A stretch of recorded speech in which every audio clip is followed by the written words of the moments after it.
முதலாவது துஆ. துஆ கொஞ்ச நேரமாவது துஆ செய்யக்கூடிய பழக்கம். இரண்டாவது குர்ஆனுடைய ஆயாத்துகளை சில ஆயாத்துகளாவது ஓதக்கூடிய ஒரு உயர்வான தன்மை. மூன்றாவது திக்ர், அதை நம்முடைய கவனத்தில் வைத்துக் கொள்ள வேண்டும். சதக்கா, அதாவது ஒருவருக்கு ஒரு சதக்காவுடைய தன்மை, அது அஸ்ஸஹி ஹபீபுல்லா வலவுகான ஃபாசிகா. உலகத்தில் சில பாவங்களை செய்தாலும் சரி, யார் சதக்கா செய்கிறாரோ அல்லாஹுடைய நேசர்ன்னு வருது. அல்லாஹுடைய நேசர் அவர். அந்த பண்பு நம்மள்கிட்ட வளர்த்துக்கிறோம். நிறைவாக நம்முடைய தொழுகை, குறிப்பாக தஹஜ்ஜுத். அருமையான பெருமக்களே, அதனால் நம்முடைய தனிப்பட்ட வாழ்க்கையில், குடும்ப வாழ்க்கையில் நிம்மதிக்கு என்ன செய்யணும்? ரெண்டு விஷயம்தான்.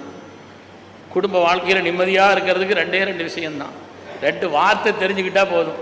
சரி, சாரி போதும். எதை சொன்னாலும் சரி, ஏன் இப்படி செய்தீங்க, சாரி, முடிஞ்சு போச்சு.